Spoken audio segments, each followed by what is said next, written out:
Sometimes you're just there, sitting still, not doing anything at all. You're not sad. You're not angry.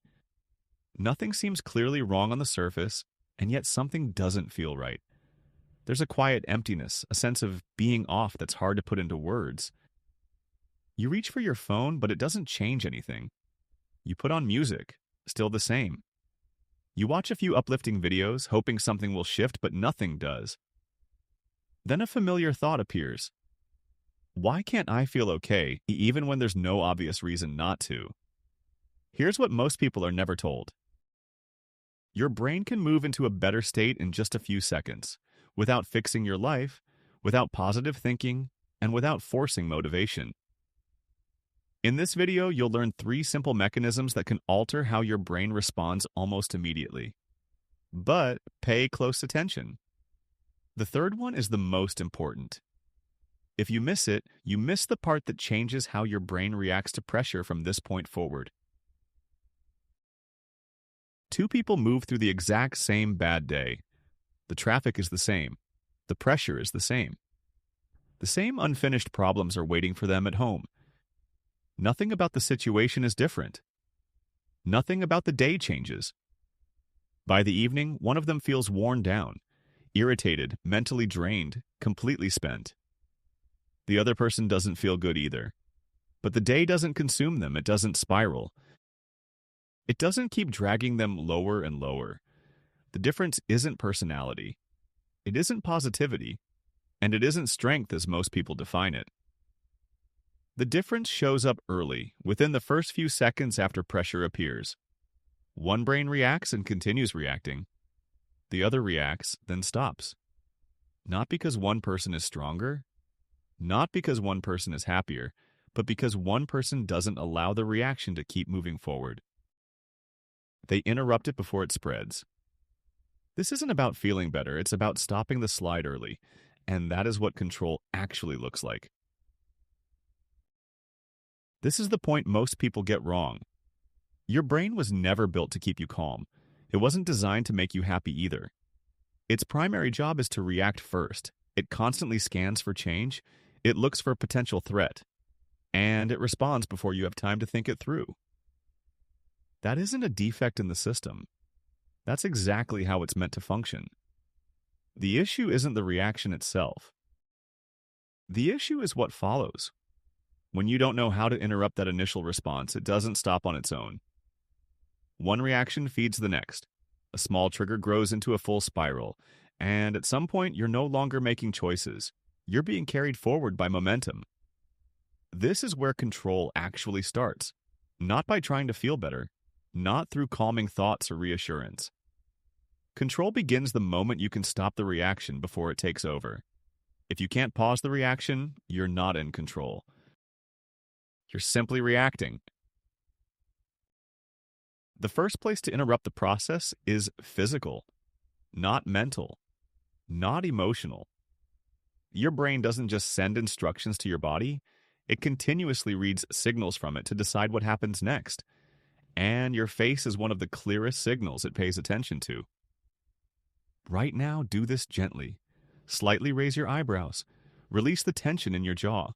Let the corners of your mouth lift just a little. Not a smile, just less tension. Hold it for a few seconds. You're not trying to generate a feeling. You're not forcing calm. You're not attempting to motivate yourself. What you're doing is slowing the reaction system. When the face relaxes, the alert system drops. The message shifts from something is wrong to nothing urgent is happening right now. The pressure doesn't vanish, it simply stops gaining speed. This isn't about biology facts or chemical explanations. It's not about optimism, it's about pace. When the reaction slows, space returns. And that space is what control needs in order to exist. Most people make the same mistake. They wait for the feeling to change. They wait to calm down. They wait to feel better. They wait for the reaction to fade on its own. And in that waiting, control is already gone.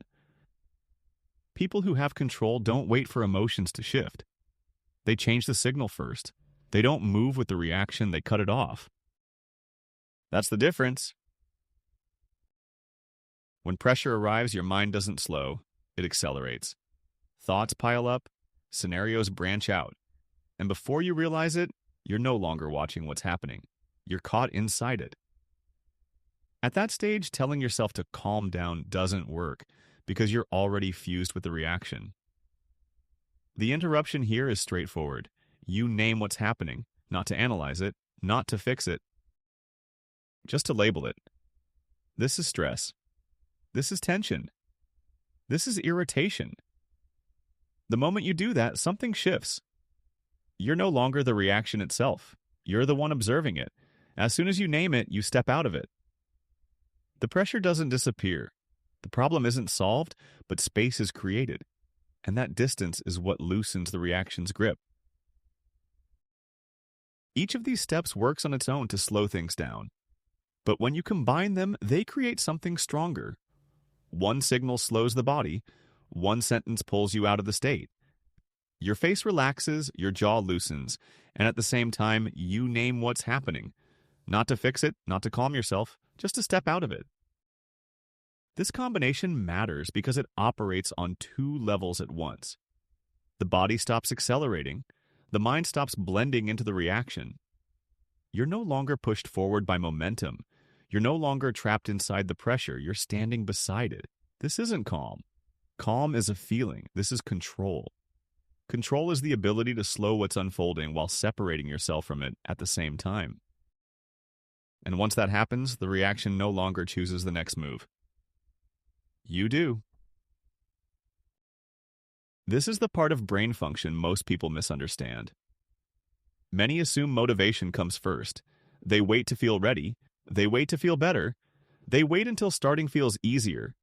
But the brain doesn't reward waiting. It rewards movement. Not large movement. Not major progress. Just a clear signal that action has started. That's why the action needs to be small. Very small. Something that takes less than 15 seconds. Straighten your posture. Take one slow breath. Drink a sip of water. Check off a tiny task. The power isn't in how impressive the action looks. It's in what your brain recognizes. You are directing behavior. That signal matters more than the task itself.